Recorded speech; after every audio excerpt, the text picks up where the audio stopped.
Темата ни е се уште во правец на оној феномен наречен страдања. Навистина е феномен затоа што е тешко сватливо посебно кога страдаат побожни луѓе кои што се добри, да кажеме така, искрени, честни, побожни. Секојдневно се соочуваме, живееме во еден свет каде што не обкружуваат најразноразлични трагедии. Знаете, короната веќе е присутна подолго време и тука не би зборил многу околу тоа колку многу луѓе умираат, од што умираат и како умираат. Ја не сум експерт, ниту пак знам. Од нешто умираат и од грип, умираат и од вирус, точно е. Од неодамна бевме сведоци на една страшна трагедија во Тетово, токму оние кои што требаше да бидат лечени таму, знаете, ги фати една страшна стихија, оган, живи да изгорите, страшна работа, наистина страшна. Но знаете, некако, како се ближи крајот, се повеќе и повеќе трагедии. И како да отапуваме, како да се навикнуваме на сето тоа. Се доека еден ден, како гром од ведро небо, нема да стрефи некој наш ближен, такво нешто. Тогаш како да сите тие страдања стануваат дел од нас, ни стануваат премногу блиски. Тоа е веќе нешто поинаку, тогаш ги чувствуваме. Иако можеби сме оттапиле, ни оттапила совеста на некој начин, што не би требало, меѓутоа сепак кога е блиску до нас, тоа е навистина нешто посебно. Си бил некој човек кој што стоел крај еден мост кој што спојувал две населени места и чекал превоз, чекал локален автобус за да го собере и да замине дома, а долу во реката под мостот забележал млади момчиња како се капат и како едно од момчињата полека, но сигурно почнало да го води, да го носи таа водена стихија, водите и полека да се губи во водата. И сега бил на мисла што да прави, а автобусот го забележува како му иде и решил сепак, рекол, ајде има кој да се погрижи, има долу повеќе луѓе, па може некој да му помогне да го извлече, и сепак се качил во автобусот и заминал дома од другата страна, на мостот и во своето населено место, кој што не било многу далеку, за да кога влегол дома ја забележува својата мајка како е онесвестена. Успел да ја поврати во свест и разбира дека неговиот брат бил тој кој што потонал во водите на реката. Ех, да знаев дека беше мојот брат, ќе постапев поинаку. Видите како е сосема поинаку сликата кога е некој ваш ближен во прашање. Сега тука можеме да одиме во еден друг правец и да кажеме па кој е наш ближен, знаете онаа тема, Библијата како не поучува и така натаму, но поентата е тоа дека лично кога ќе осетите сосема нешто поинаку. И повторно на прашање, зошто Боже? Зошто Господ дозволува вакви работи? Се грижи ли воопшто Тој за нас? Да не оставил на оваа земја и гледа сеир. Еден куп прашања кога ќе не задеси нешто лично. И точно е, дури и спомнавме во текот на пауката, точно е дека некои луѓе страдаат заради кршење на природните закони. Ке се напие некој малку повеќе, ке се качи во кола и ќе пострада, ќе се испокрши и он, и некој други ќе испокрши и потоа ќе страда цел живот. Некои едноставно не ги почитуваат здравствените закони, па си навлекуваат болест, и тоа е јасно. Некој па како блудниот син од Узур, како викаме, и тоа ли е турски збор, не знам. Од Узур ќе си земат парите, се што им следува и во бел свет, на запад, не знам каде, све не, во уживанци, се доека не потрошат се и потоа офлеле. Па тоа е. Но проблем е кога ќе пострадаат, кога страдаат оние добрите, мирните, кротките, значи како што кажа, побожните, праведните. Тешко е да се утешат таквите. Значи, едноставно сваќат, како можете да сватите некоја несватлива работа во животот? Тешко сватлива. Но затоа да видиме што вели Бог. Бог кој што управува со целиот универзум, може ли да ни открие нешто по-детално за човековите страдања? Еве, минатиот пат некако општо ја опфативме таа тема, баш и преку Јона. Еден од примерите ни беше Јона, како негативен пример, односно како пример кога бегате од Бога, кога правите нешто спротивно на Божјата волја, како може да ви се случат некои такви неочекувани, односно повеќе очекувани работи, дури на самиот Јона му било тоа јасно. Да видиме што Господ низ Библијата може да не поучи повеќе околу страдањата. Може со нешто ќе се поклопиме, не знам зашто ќе зборува брат Јани попладнето, некако одиме се уште во тој правец, но како и да е, од моје уста и од негове уста не е исто, или пак спротивно. Библијата ни открива дека страдањата во овој свет се неопходност. Тоа мислам дека и минатата сабота го слушнавме. Пред се неопходност за христијаните. А тоа често се превидува. Зошто Господ ги дозволува страдањата? Поготово кога знаеме каков бил Исус, кога ќе го погледнеме неговиот живот, сочувствувал со луѓето, со нивните страдања. Видовме од минатиот пат, од моето излагање исто, дека тој бил тука покрај својот син, Господ, мислам, бил покрај својот син, додека тој пострадал на крстот Голготски. И чувствувал длабока болка за тоа што се случува. Често читаме, Исус се сожали и така натаму.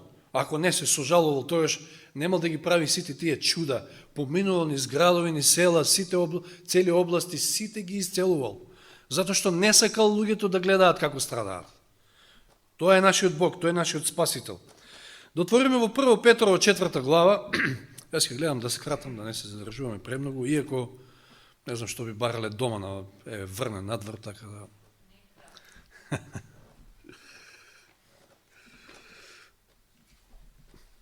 Секако пешки не одите, меѓутоа сепак пријатна атмосфера со дожд надвор и дај Боже да е вака низ цела Македонија, не знам дали е, ама убаво би било.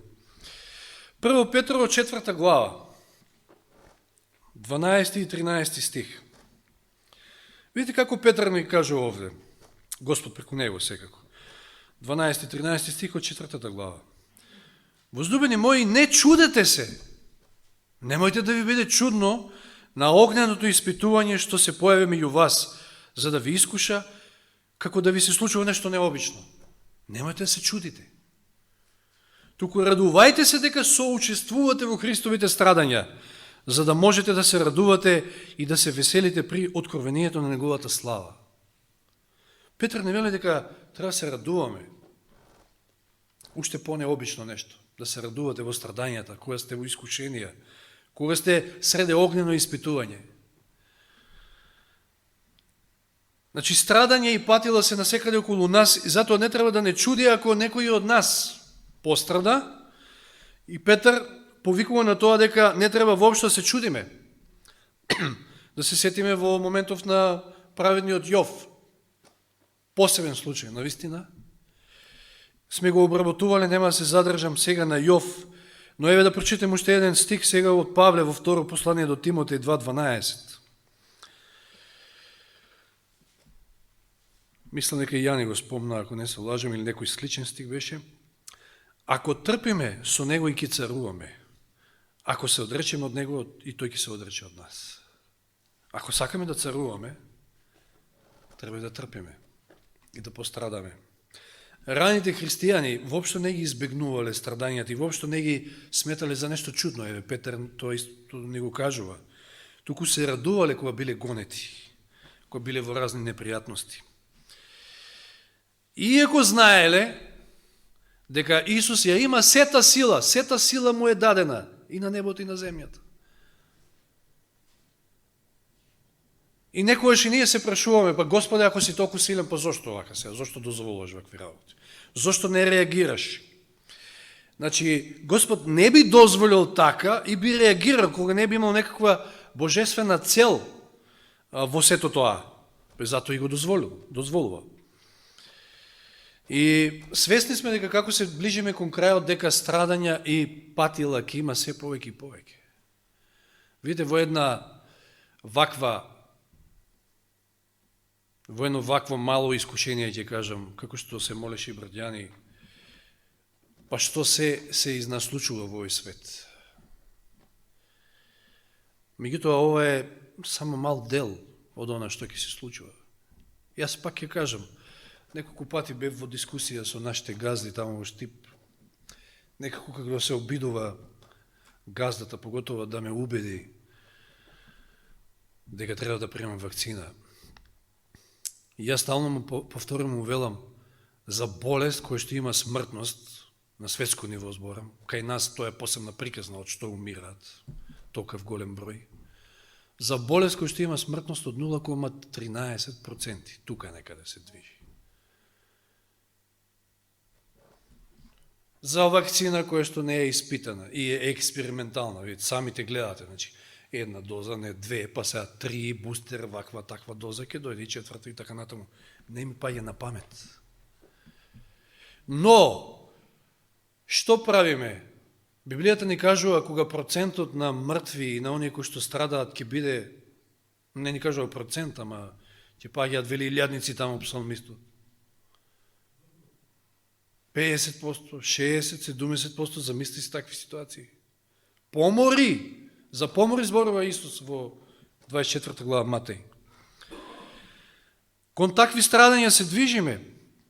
Вели Лука, еве ќе оцитирам Лука 21-26, луѓето ќе премираат од страф, еве таа ситуација денес, од исчекување на она што ќе го најде светот, зашто небесните сили ќе се затресат. Сега умираат од страф. Сега имаат страшни пореметувања од страф луѓето.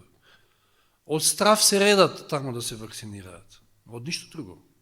Повеќето тоа е, повеќето. Зато што знаете колкава беше бројката на вакцинирани од пред неколку месец дена, ама откако ги стегнаа малку работите, еве гледате, слушате сега во Словенија дури, не знам колку е точно тоа, не можеш да наточиш гориво на бензинска пумпа ако не покажеш сертификат. Па затоа си тие страшни протести таму. Не знам како ќе биде тука. Во најава е само дека сега ќе бараат 2 вакцини, значи она као целосно имунизиран, и тоа е исто така неточно, затоа што ако си целосно имунизиран со 2, што ти е тоа потребна 3. И така натаму, тоа се само изреки за народ, за да ги притиснат и натераат да се вакцинираат. Но кога ќе се затресат сите небесни сили, каков ли страф тогаш ќе има меѓу народот? Непријателот ќе работи со сите сили, но не треба да забораваме, нашата надеж е само во Господа. Непријателот многу добро знае како делува стравот врз човекот. Затоа ја овозможува и ги користи сите своји цели и прави и креира такви ситуации. Ние го гледаме неговото делување во цела ова каша, да кажам. Меѓутоа, допрва доаѓаат ситуации. Верата која што имале великаните на времето, треба да не одржи и нас, затоа што се држале за Бога. Живи ги палеле, па не се откажувале. И немале страф. Пееле песни на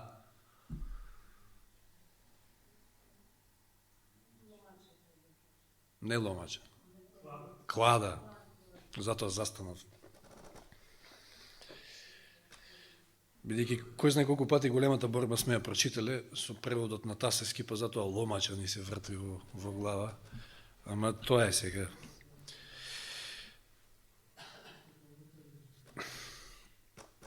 Факт е дека сите страдања на оваа земја доаѓаат како последица на гревот пред се. И тоа треба да не натера да гледаме со презир на гревот. И едва и да чекаме да се реши ситуацијата со гревот. Едва и да чекаме да ни дојде Господ. И мислам да забрзаме целата работа. Еве преку, како што нагласивме проповедање на Евангелието. Да стави точка на гревот. Кога ќе стави точка на гревот, ќе стави точка и на сите страдања.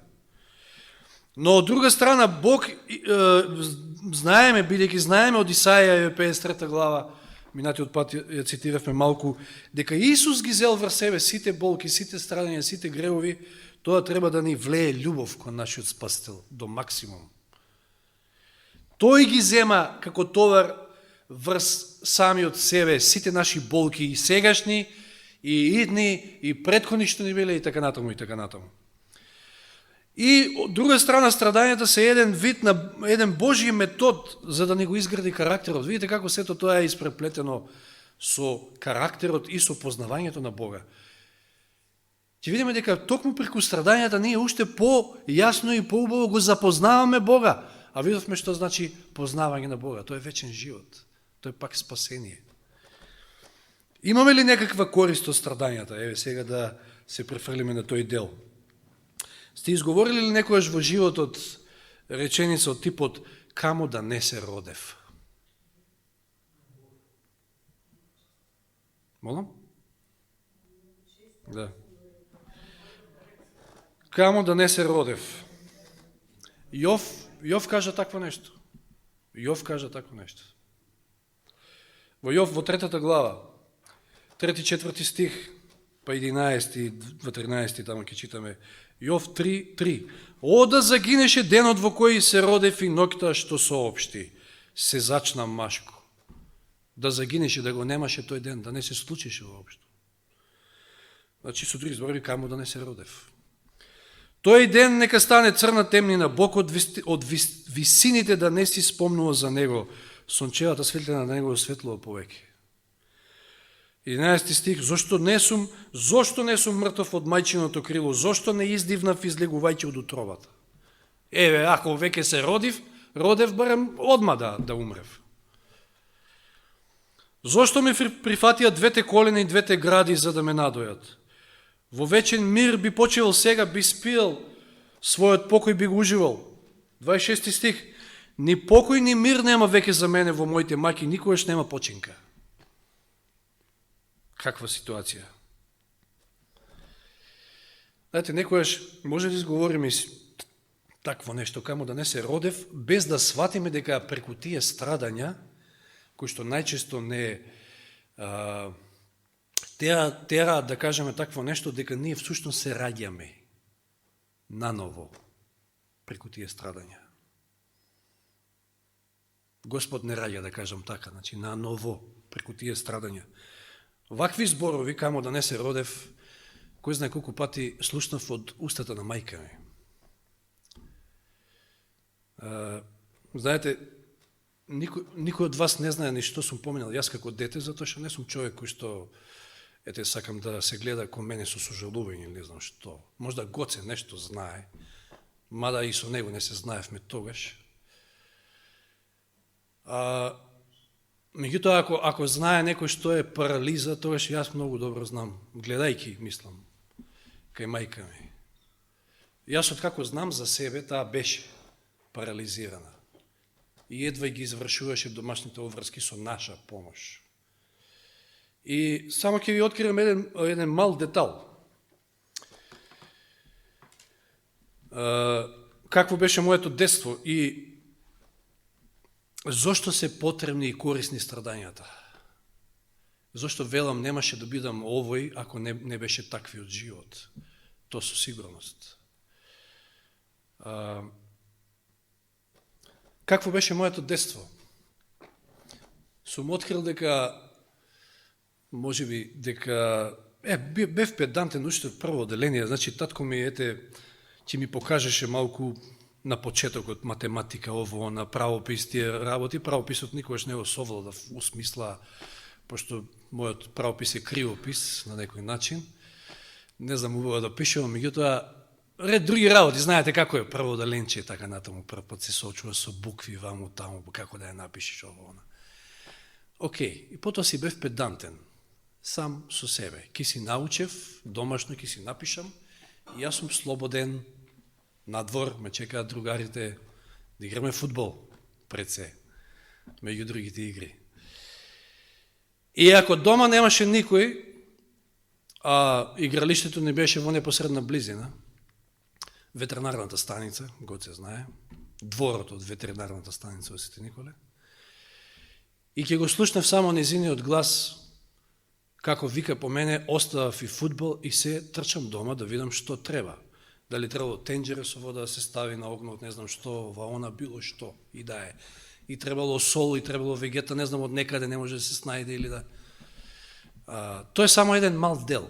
Не сакам понатака да зборувам, значи да ве замарам, меѓутоа сакам да кажам колку некои страдања може да го натераат човек да дојде во таква ситуација, да каже камо да не се родив, да не постоев на оваа земја, меѓутоа јас сум длабоко благодарен на Господа што ја имав мајка ми како таква. Затоа што сето тоа вроди и одеше кон добро практично и за неа. Знаете, на денот на нејзината смрт јас изговорив вакви зборови, се сеќавам, тоа ми беше еден од најтешките денови може во животот, од потешките. Другарите околу мене се чека да се изнесе телото и јас велам, ете Господ се смилува, барем една единствена молитва и услиши во животот да ја заспие едноставно, да се скрати од маките.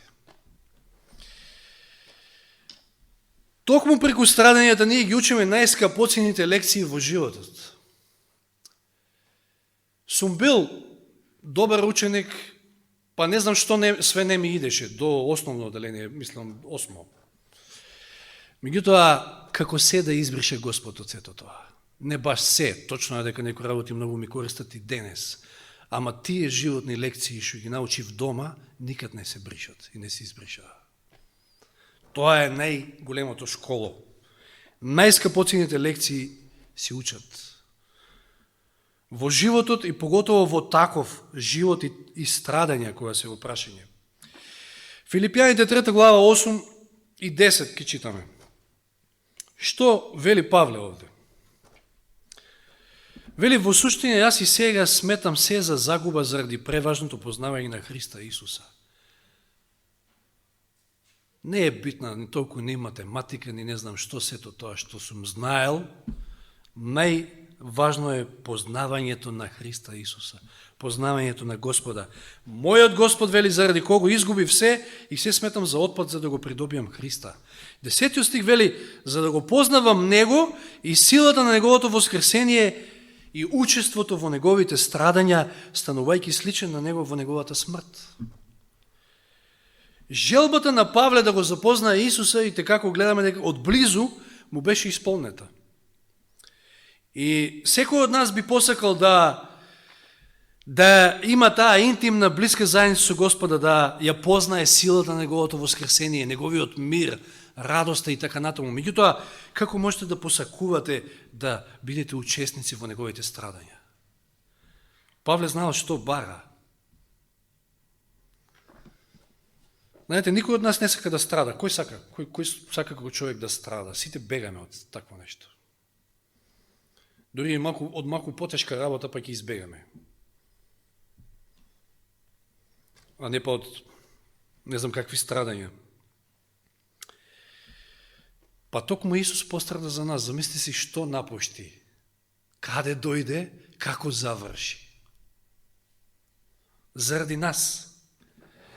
И луѓето беа соблазнати од таквиот негов потек. Знаете, соблазна беше крстот Голготски за мнозина. Тоа е нешто ирационално за човекот, да страда, да сака да страда.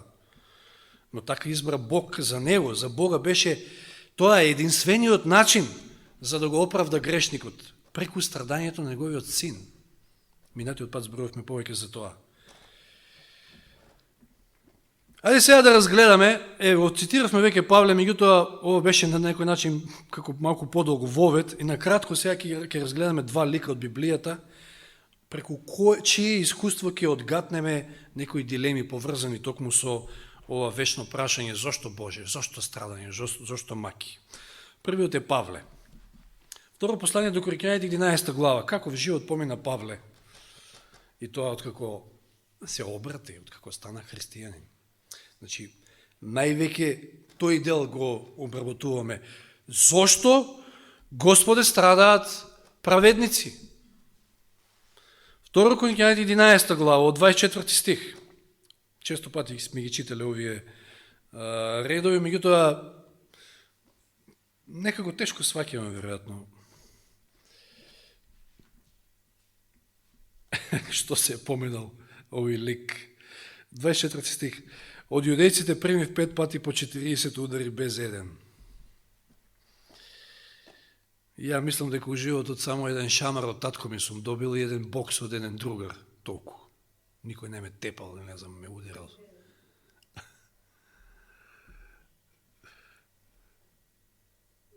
Ако беше еден, не знам сега.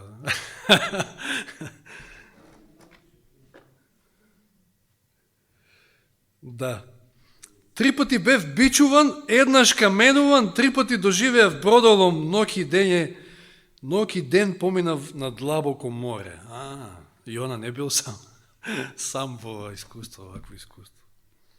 Често патував, бев во опасности од реки, во опасности од разбойници, во опасности од сонародници, во опасности од народи, во опасности во град, во опасности во пустина, во опасности по море, во опасности меѓу лажни браќа, во какви се опасности не бил Павле. Во труд и тешкотија, многу пати во неспиење, во глад и жед, во многу постање на студ и во голота. Неверојатно. Павле. Меѓутоа, он е еден од најголемите ликови во Новиот Завет. Ете како имал прилика да го запознае Господа од блиску, земајќи учество во неговите страдања. Еден од неговите бродломи, знаете дека е подетелно опишан 27 глава, не се задржуваме на тоа. Но зошто Боже? Зошто Боже слугата кога ти го избра да биде сведоштво за народите, за незнабожците? Зошто? Зарем Бог е индиферентен, незаинтересиран во Павловиот случај или во нашиот, или што? Што е работата? Пред да одговориме на ова прашање, да се подсетиме на Павле, која беше Савле, на патот кон Дамаск, за да апси христијани. Знаете што му се случува и од таа преголема светлина 3 дена е слеп. И Господ му го праќа Анани. Во Дела апостолски читаме 9 глава од 9 стих. И беше слеп 3 дни и не јадеше ниту пиеше, а во Дамаск беше еден ученик по име Анани и Господ му рече во провидение Анани, а тој рече еве ме Господи. А Господ му рече стани и оди во улицата што се вика Права и во јудината куќа побари го од санецот наречен Савле, зашто ете тој се моли. И виде во видение човек по име Анани како влегува при него и ги полага раците на него за да прогледа. Тоа Павле го видел во видение, Савле. Анани одговори, Господи, чув од мнозина за тој човек, овој како Јона сега. Кај он е страф и трепет. Ја да одам кај него. Па ќе ми уопси одма. 14 стих и тука вика има власт од свештеничките в главатари за да ги врзе сите оние кои што го повикуваат твоето име. 15 Господ му рече оди зашто тој човек е мој избран сад за да го изнесе моето име пред народите, пред царевите и пред израелевите синови. 16 стих вели јас он е избран мој сад за да го однесе евангелието кај незнабожците, јас ќе му покажам колку треба да пострада за моето име.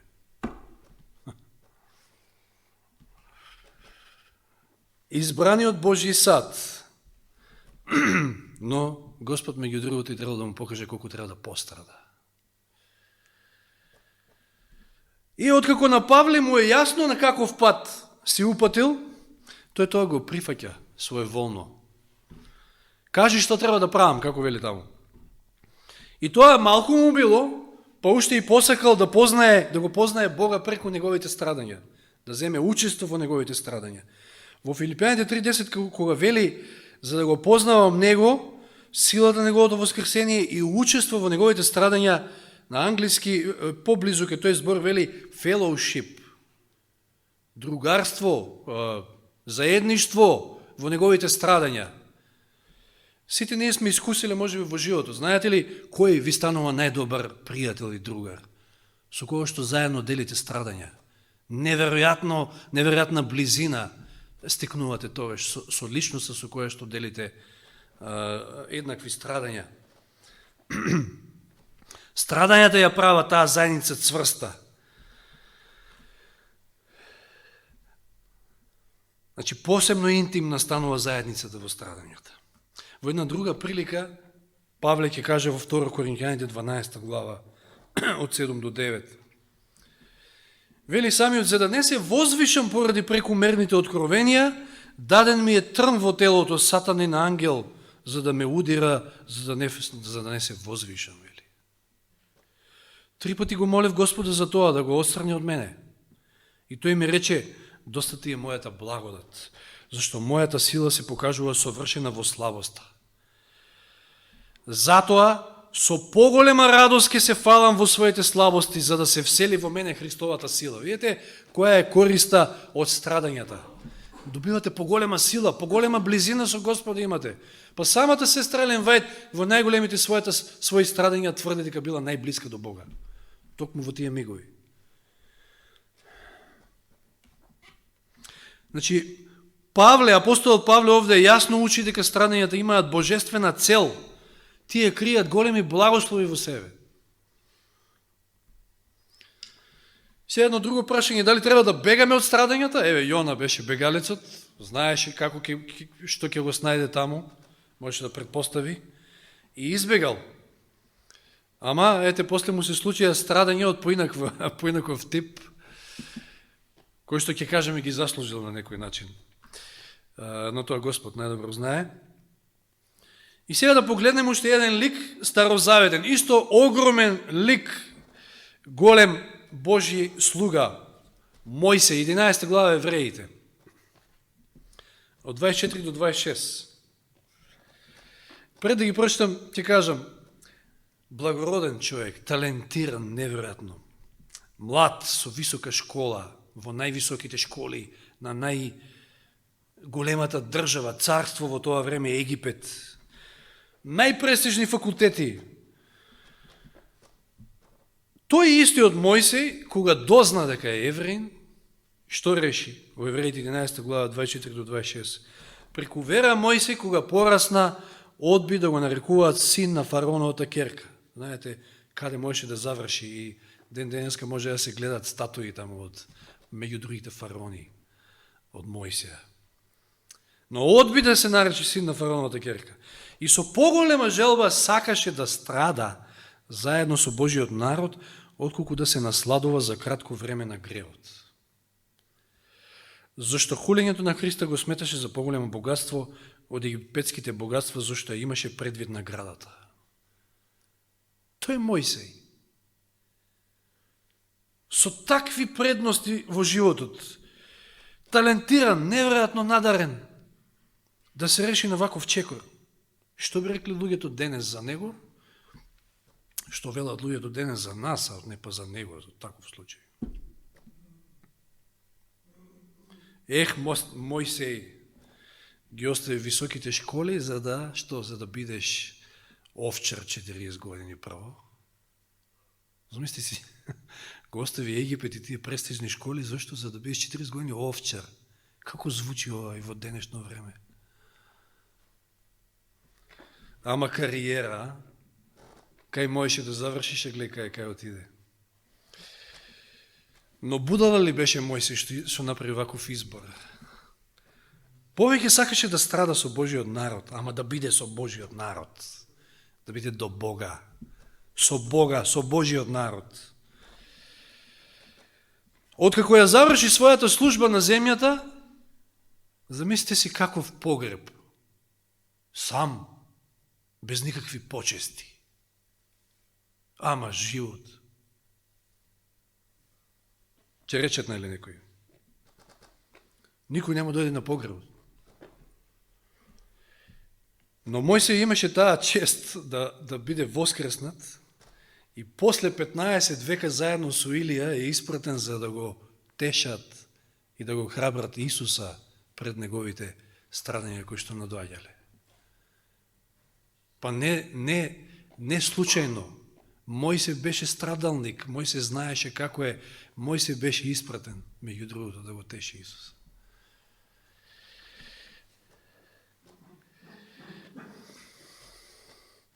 Како го издржа се тоа Мојсей? Како го издржа Павле?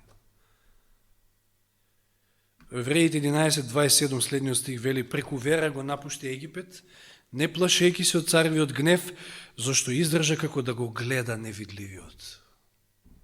Драги браќи и сестри, токму во страдањата највеќе можеме да го видиме Господа. Кој како сака може да каже, како Токму таму највеќе може да го видиме. Токму таму е најблиску Господ до нас. Мојсей успеа во тој свој поход како да го гледа невидливиот. И дури, знаете, во една прилика, што кажа таму, не мрдам, Господе, без Тебе. Научен, знаете, со облакот. Како ќе тргне облакот, они тргаат.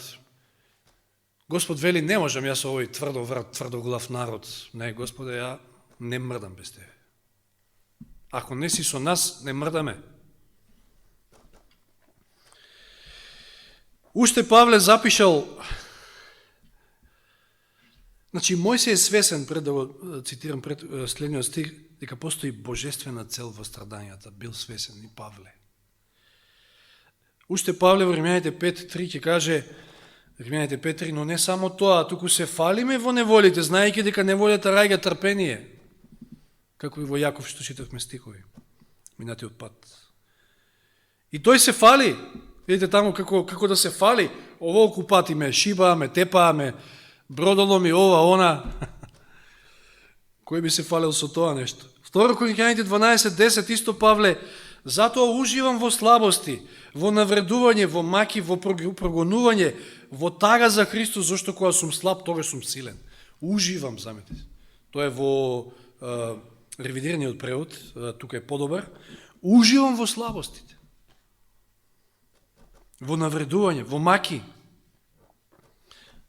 Тоа го запишал затоа што е сватил таа божествена цел што стои за страдањата.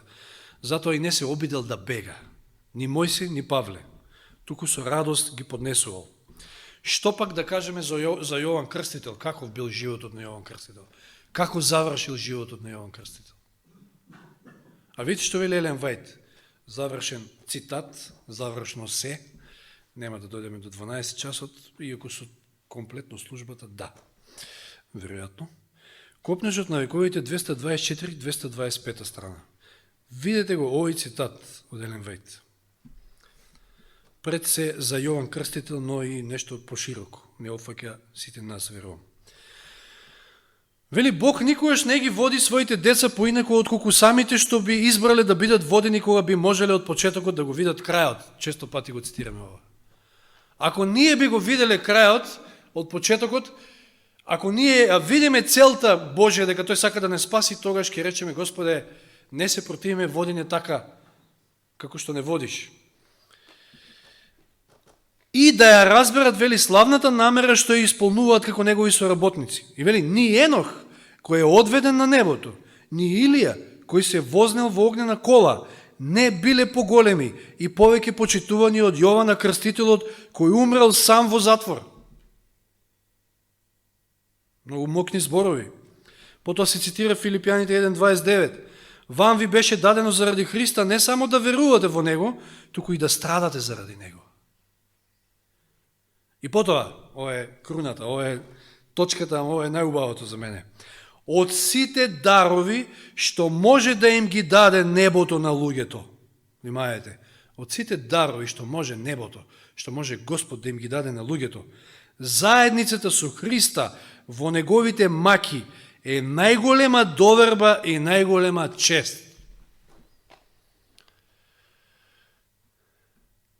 Сваќаме ли кукава доверба и кукава чест Господ ни дава, кога ќе се најдеме во маки и страдања?